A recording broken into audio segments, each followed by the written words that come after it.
वैसे बोलो मेरी आवाज ऊंची है। क्या हुआ?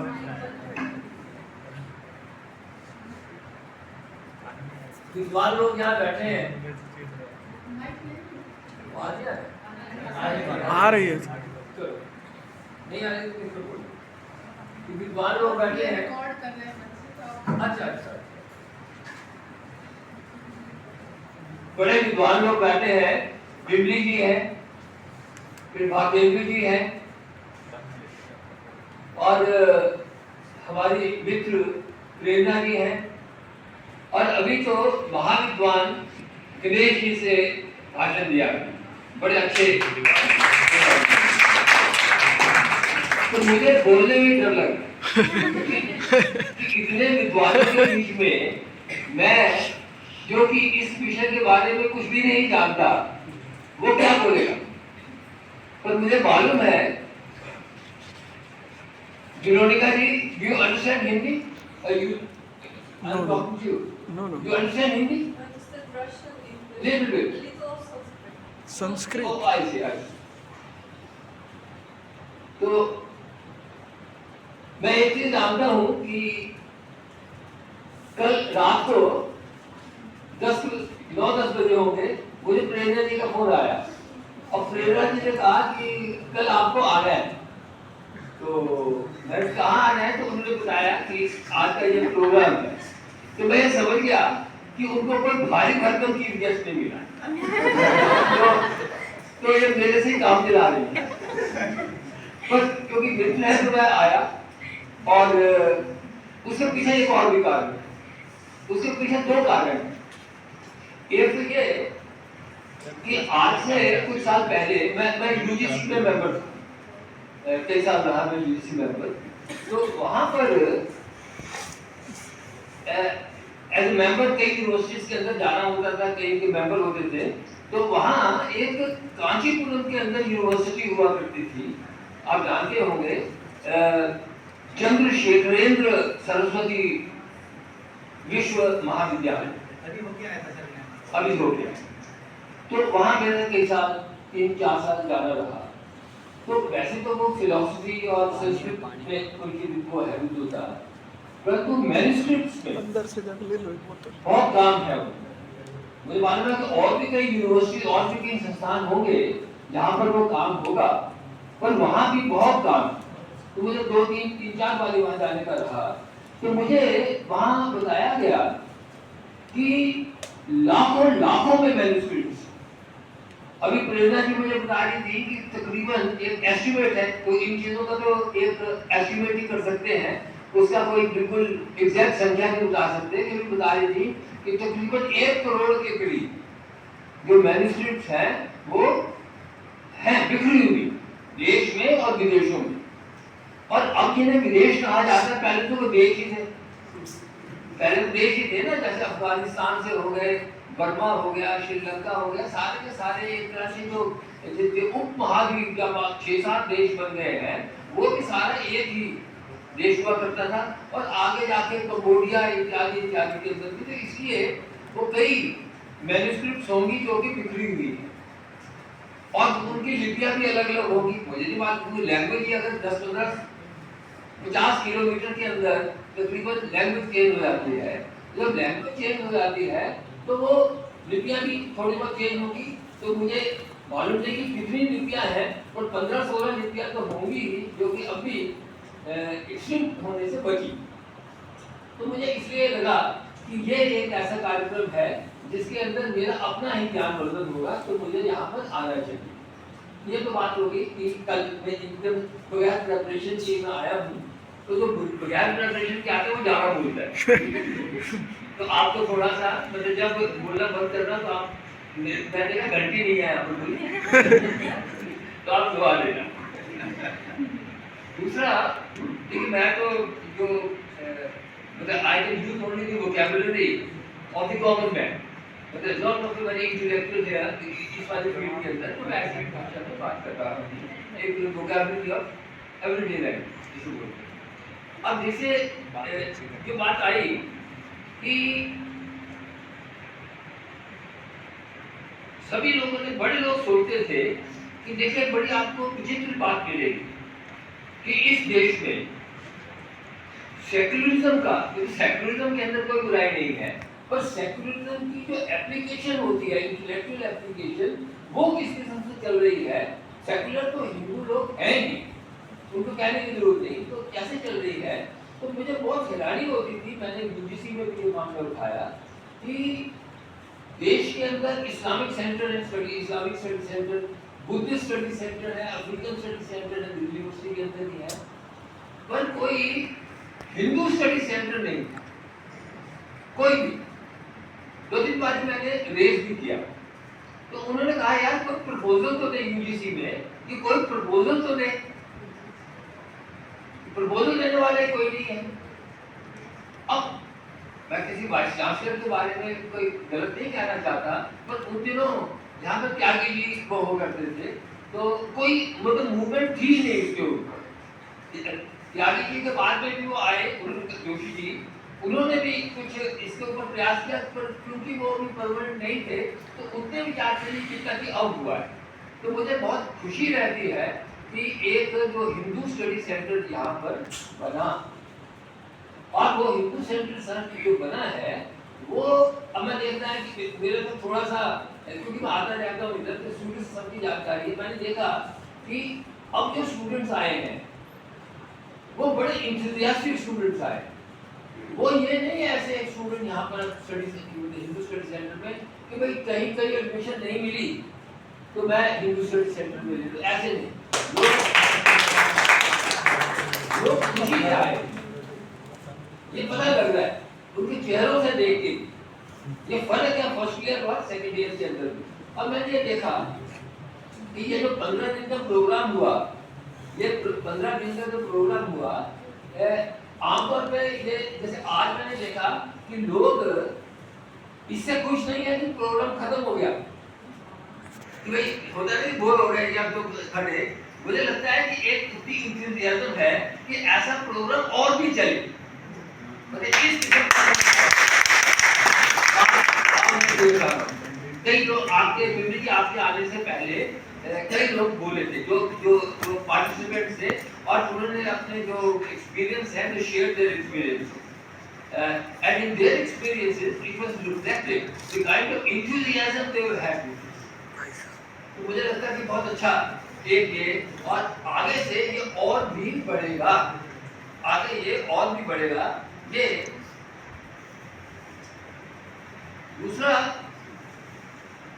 एक मैं चाहूंगा, डायरेक्टर साहब और जॉइंट डायरेक्टर साहब बैठे हैं, कि अभी जो ज्यादा विद्यार्थी आते, ये होते कि अभी शुरू के अंदर डिफिकल्टीज हैं, किसी भी प्रोग्राम को शुरू करने के अंदर बहुत डिफिकल्टी, ना तो आपके पास फिनांसेस है, ना इंफ्रास्ट्रक्चर है, कहीं काम चला रहे हैं। परंतु मुझे लगता है कि आहिस्ता आहिस्ता 1-2 साल 2-3 साल के अंदर और में this will be an established centre. और इसमें अब जो बात विपरीत जी ने भी कही और कई इन्होंने दिनेश जी ने भी कही, मुझे लगता है कि अभी जो एक फोकस है जो लैंग्वेज के स्टूडेंट्स हैं, संस्कृत के स्टूडेंट हैं, कुछ फिलॉसफी के भी होंगे, ये एक फोकस है, क्योंकि हिंदू स्टडीज लगता है कि इन्हीं के इर्द गिर्द घूमने वाली। मैं चाहता हूँ कि जो हिंदू स्टडीज है वो इसके बियॉन्ड जाए, इनका कंट्रीब्यूशन तो है ही, पर जो बियॉन्ड, क्योंकि जो हमारा ज्ञान सिस्टम है, जो ज्ञान परंपरा है, वह अध्यात्म की तरफ तो है ही है, स्पिरिचुअलिटी की तरफ भी है, अदर वर्ल्ड भी है, पर वो दिस वर्ल्ड की बहुत, मतलब संस्कृत के अंदर ही जितना सेकुलर लिटरेचर अवेलेबल वो है, वह मतलब हम संस्कृत को जानते हैं ओनली जो स्पिरिचुअल एपिक्स, वो तो है ही है।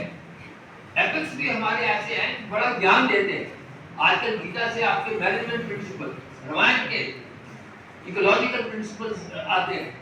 तो मतलब थोड़ा सा हट के बात करें, जैसे हम पढ़ते हैं तो उसमें वन का, वानर का, ठीक है, सबकी डिस्क्रिप्शन है, उनको भी बड़ा ठीक है, माना नदियों को माना बिल्कुल देवी के तौर पे। तो मुझे लगता है कि वो क्यों माना, क्योंकि हमारे जो ज्ञान परंपरा में लोगों को मालूम था कि प्रकृति में इकोलॉजिकल बैलेंस का क्या महत्व है, जीव जंतु का क्या महत्व है। उनको एकदम एक तरह से गॉडली एक स्टेटस दिया गया।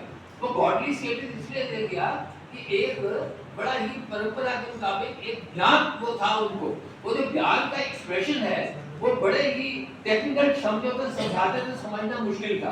तो उन्होंने कहानियों के मुताबिक, एपिक्स के जो कहानियां आई उसके मुताबिक समझाया, पर था वो ज्ञान। और वो ज्ञान में मैथमेटिक्स, एस्ट्रोनॉमी, फिजिक्स, केमिस्ट्री, अक्षर ज्ञान, भाषा, ये सभी था। मैं एक एग्जांपल देता हूँ, अब वेद निकाल लेना जो बंद करता है। तो एक एग्जांपल देता हूँ कि अभी कुंभ महाकुंभ हुआ, महाकुंभ हुआ, कहते हैं कि महाकुंभ 12 साल से रहता है। और जो नक्षत्र है मतलब सूर्य, धरती, चंद्रमा और सबसे इंपॉर्टेंट कौन, बृहस्पति। बृहस्पति की इंपॉर्टेंस समझिए। जो बृहस्पति है उसकी एक शेप, एक पर्टिकुलर अलाइनमेंट होती है, तब वो गवर्न करता है कि कुंभ कब आएगा। और जो बृहस्पति है वो सूरज के इर्द गिर्द में 12 साल के अंदर चक्कर लगाता है, सेम उसके अंदर आएगा जो राशि ज़ोडिएक साइन में। ऐसा हुआ, सब जानते हैं। तो क्या बड़ी बात है, इससे बहुत बड़ी बात है। साइंस के जो विद्यार्थी है वो समझेगा। आप देखिए कि जो वेस्टर्न परंपरा रही ज्ञान की, उसके अंदर अर्थ को उन्होंने सेंटर माना और सूरज को उसके इर्द गिर्द घुमाया। क्यों घुमाया? सारी मतलब सृष्टि को, सारा जो है ब्रह्मांड, उसको अर्थ के इर्द गिर्द घुमाया। क्यों? क्योंकि वहां पर जो भगवान का पुत्र है, मतलब मैं किसी रिलीजियस की वो बुराई नहीं कर रहा कि भगवान का पुत्र पैदा हुआ, तो जहां पर where the God Son has taken birth, it cannot be a satellite, it cannot be a parasite to something else। इसलिए ये कहा कि भाई सब कर दिए। इसका मतलब जो अर्थ सेंट्रिक हुआ। अब हमारे ज्ञान में अगर आपने लोगों ने पढ़ी होगी, सुना तो जरूरी होगा, सूर्य सिद्धांत करके ऐसे पूरी वो है, उसके अंदर पूरी एस्ट्रोनॉमिकल कैलकुलेशन, डिस्टेंस की इत्यादि वो सारी चीज दे रखी। तो उसमें देखा कि जो बृहस्पति है वो 12 साल के अंदर जो चक्कर लगाता है सूरज के, और फिर उसी अलाइनमेंट में आ जाता है। और जब उस अलाइनमेंट में आते हैं तो उसको कुंभ कहते हैं। अब कई बार क्या है कि उसको भी फर्दर डिवाइड किया कि 4 जगह किया, एक अर्धकुंभ भी कर दिया। तो कोई लोग 12 साल ना जिए तो भाई उनको भी कुंभ का वो मिल जाए, ठीक है। पर इस सारी चीज के अंदर और फिर एक 12 साल में चक्कर लगाता है, तो 12 बारी अगर चक्कर लगाएगा तो सारे जो ज़ोडिएक साइन है उनको 12 बारी चक्कर लगा लेगा, तो वो महाकुंभ हो जाएगा। नाउ ये जो बताने का है कि इसका मतलब क्या है कि the Indian knowledge system had a deep knowledge of the astronomical events, and they knew that Earth is not the center. Earth is not the center. Earth जो है वो भी एक सौरमंडल के एक पार्ट है, और नॉट ओनली अर्थ घूम रही है उसके अंदर, बाकी सौरमंडल भी घूम रहा है, बल्कि सूर्य भी घूम रहा है। और मैं एक बात कहना चाहूंगा बाद में अगर समय होगा कि एक ये बड़ा भारी इसके अंदर सोशल प्रिंसिपल है, वो बाद में आते हैं। तो मुझे लगता है कि इस किस्म की जो हमारे को ज्ञान था, तो वो ज्ञान इसीलिए उसको मतलब विज्ञान, विशेष ज्ञान, वो जो विशेष ज्ञान है वो हमें पढ़ना चाहिए, उसके अंदर ये आते हैं। ऐसे ही देखिए आप हनुमान चालीसा पढ़ते हैं, अब सूरज का जो डिस्टेंस है मानते हैं वो 9 करोड़ 30 लाख के करीब पड़ता है। अच्छा वहां पर भी दोहा मुझे मतलब यहाँ करने की जरूरत नहीं है, तो उसमें क्या मतलब युग सहस्त्र योजन पर है। तो युग जो है तकरीबन 12,000, सहस्त्र मीन 1000, तो अगर 1000 को 12 से कर दोगे तो वो क्या बन जाएगा 1 करोड़ 20 लाख, सिंपल कैलकुलेशन। और योजन जो है 8 किलोमीटर, 8 मील, तो आप उसको अगर करेंगे तो 9 करोड़ 60 लाख के करीब का डिस्टेंस आता है। अब उसको बताया तो सब उस तरीके से, वो सारी स्टोरी है, सबको मालूम है कि भाई हनुमान जी ने समझा कि ये फल लटका हुआ है वहां पर, उसको मैं लगा के खा लूं, राइट। तो इस उसमें नहीं जाते, पर आप देखिए कि ये जो कैलकुलेशन है, कैलकुलेशन में विज्ञान हो गई, और उसका जो डिस्क्रिप्शन है वो स्पिरिचुअलिटी कह लीजिए, रिलीजन कह लीजिए, उस डिस्कोर्स के अंदर आ गया। मतलब विज्ञान को, विशेष ज्ञान को उन्होंने, तो मैं ये इसलिए कह रहा हूँ कि हमारे ये नहीं है सिर्फ कि मतलब स्पिरिचुअलिटी वाली बात थी, एपिक्स की बात थी, जो ज्ञान था वो भी बड़ा भरा हुआ था। और फिर देखिए, अब छोटी सी बात, कुतुब मीनार का भी जिक्र आया। कुतुब मीनार के अंदर लाट लगी हुई है, वो कम से कम मतलब अशोक जमाने की तो है ही है। अशोका का जो जमाना है कि तकरीबन 230 बीसी, मतलब आज से 2300 साल पहले, उससे भी पहले की होगी, वहां से लगा के नहीं इधर लगाया, वो अलग बात है, पर कम से कम इतना जो है। और वो जो है उसमें जो आयरन है वो स्टेनलेस है। अब जो स्टेनलेस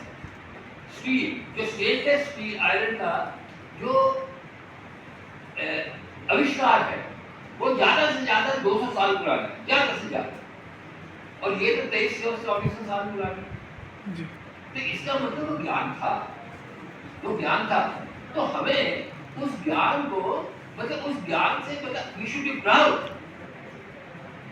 ऑफ आवर हेरिटेज। जैसे अंग्रेजी में क्या है कि those societies which can delve deep into their past can also see far into their future। दोनों चीज, कि जो समाज अपने भूत के अंदर बहुत भीतर तक झांक के देख सकते हैं, तो वो अपने भविष्य को भी बड़ी दूर तक निर्धारित कर सकते हैं।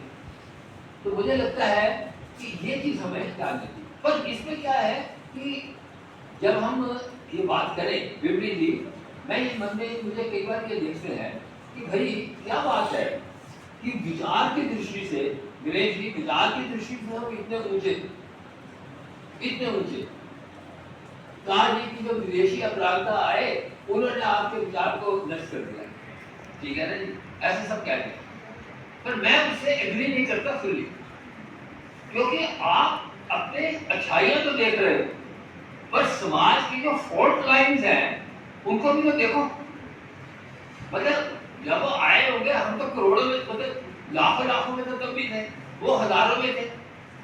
इन्होंने देखो उसके पीछे क्या कार्य थे, मुझे उसके अंदर मैं जाना नहीं चाहता, पर वो फॉल्ट लाइंस है, and we have to be sure that those fault lines no longer exist, unfortunately they do। और उस सारी में फॉल्ट लाइन में यही है कि अपने प्रत्येक समाज के एक जैसे सेंस ऑफ कम्युनिटी ना होना, अपने हिस्ट्री के ऊपर प्राइड ना होना। ये कहना यार आजकल तो बच्चे कहीं देखे हैं, बोलते यार ये तो पौंगा पड़ता है ये ऐसे। तो ये चीज जो है हमें इससे अलग जाना चाहिए, और ये हमारे में नहीं। और बड़ी मतलब मुझे कई बार देख के बड़ी मतलब लगता भी बहुत हैरानी कि राजा राम मनोहर राय एक बड़े प्रतिष्ठित, एक बड़े इंटेलेक्चुअल माने गए हैं कई, पर उनके एक भूत स्वाद था मॉडर्निटी का। तो वो जाके कि ये कहते कि संस्कृत की पढ़ाई बंद हो, बड़े बड़े अजीब चीज आपने पढ़े कि जो संस्कृत की पढ़ाई जो है ये पौंगा पढ़ाई या आपको दकियानुसी है या आपको पीछे धकेलती है। तो जाके इसके पीछे प्रदर्शन किया करते थे जो मतलब जो उन दिनों तो वाइसरॉय नहीं था, गवर्नर जनरल होते थे कलकत्ता में, उनको पकड़ लिया ये करके, और वो अभी भी चल रहा है कि लगता है कि यार तुम अपने संस्कृत वगैरह की पढ़ाई करोगे तो ये मतलब कुछ नहीं है, इससे कुछ नहीं मिलने जा रहा। संस्कृत की पढ़ाई की बात नहीं है, पढ़ाई ये है कि आप अपनी ज्ञान परंपरा से जुड़े, आप अपनी, और जो लोग अपनी परंपरा से नहीं जुड़े हुए वो उखड़े हुए लोग होते हैं।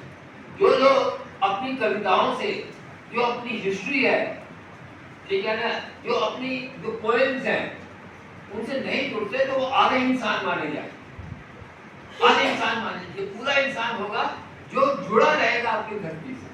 तो मुझे लगता है कि ये जो आज ये हुआ है, ये मुझे बहुत ही मेरे दिल बहुत ही खुश हुआ और मुझे इंतज़ाम देखने का मिला। फिर आखिर के अंदर मैं एक बात कहूँगा कि हमारे तो जो यूनिवर्सिटी का देखिए क्या है कि आमतौर पे ना माना जाता है कि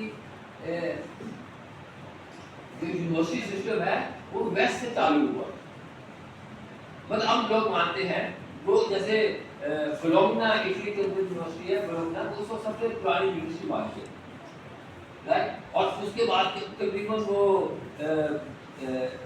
1180s के अंदर आई थी, बनी थी और बहुत छोटी सी 15-20 लोग, 300 साल तक कुछ भी नहीं था। सिमिलरली इसके बाद जैसे ऑक्सफोर्ड हो गई और ये ऐसी करके कैम्ब्रिज है, ये सब के सब अराउंड 12th सेंचुरी में आई है, पर इनको अच्छी यूनिवर्सिटी एस्टैब्लिश होने में 1500-1600 के बाद के अंदर हुई। पर आप अगर हमारे देखेंगे और जहाँ से लोग विदेश सभी जगह से आते थे, अब आपको मालूम है कि और सारी ये नहीं है कि किसी एक ही जगह थी, वो अलग अलग हिस्से में थी। जैसे तक्षशिला यूनिवर्सिटी है, तक्षशिला यूनिवर्सिटी कहाँ थी? और पाकिस्तान में है, रावलपिंडी के पास। और वो कब से थी? वो 7th सेंचुरी बीसी, मतलब आज से 2829 साल पहले तक्षशिला। ऐसी नालंदा बिहार के अंदर, कहा इधर फिर बिहार, वो भी मानी जाती है 5th सेंचुरी से जी, मतलब जो आफ्टर क्रिश्चियन इरा। फिर मतलब कई है ये संपूर्ण महावीरा यूनिवर्सिटी, वो जो जैन वाले लोग थे उसके अंदर वो चलती थी, और ये थी तकरीबन बांग्लादेश में आज। तो मैं ये सारे एग्जाम्पल इसलिए दे रहा हूँ कि ये एक जगह जो ज्ञान की परंपरा एक जगह सीमित नहीं थी, डिफरेंट जगह की। इसीलिए जहाँ ये पांडुलिपियाँ मिलती हैं डिफरेंट जगह पर, वो हमें ढूंढनी है, ठीक है। विक्रमशिला ये मशहूर यूनिवर्सिटी रही, ठीक है।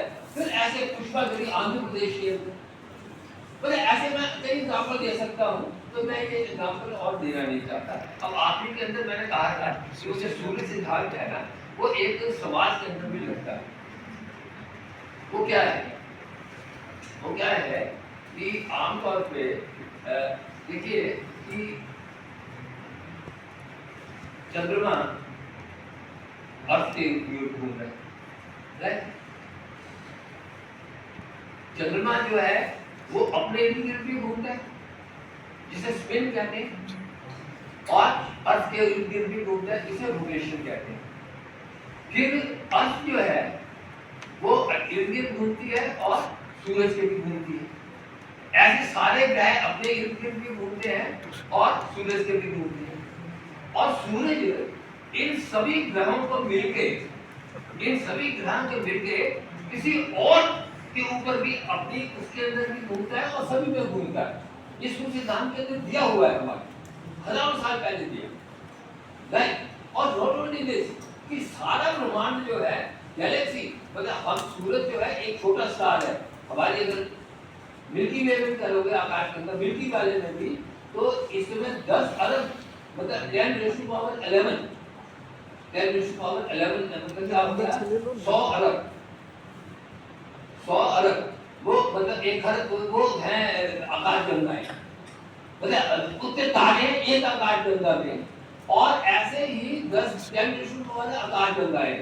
तो जो आकाश गंगा भी है जिसका सूरज एक छोटा सा पार्ट है, वो भी किसी के इर्द गिर्द स्पिन भी करती है। और अब उससे सोशल क्या चीज निकलती है, देखते हैं सोशली रेलेवेंट क्या चीज निकलती है। सोशली रेलेवेंट ये निकलती है, और जो कि मैं अपनी कम्युनिटी के साथ भी कर रहे कि आपको जैसे इर्द गिर्द अपना स्पिन करने का मतलब है कि भाई आपको अपनी जीविका भी चलानी है, अपनी फैमिली भी चलानी है, ठीक है, अर्न भी करना है, तो वो तो अपने ही, क्योंकि देखिए ये जो एस्ट्रोनॉमी है, अगर वो दिन एक स्पिन ही करती है, रोटेट ही करते, then this cosmos would not have been stability के लिए, उसके स्टेबिलिटी के लिए दोनों movements are necessary.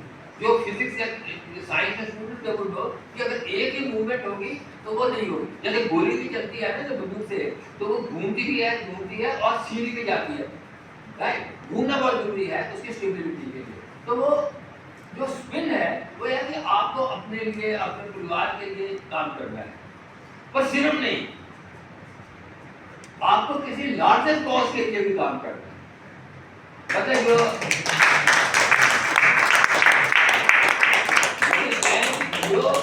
your commitment, the society is possible, the society is stable, the society progresses only when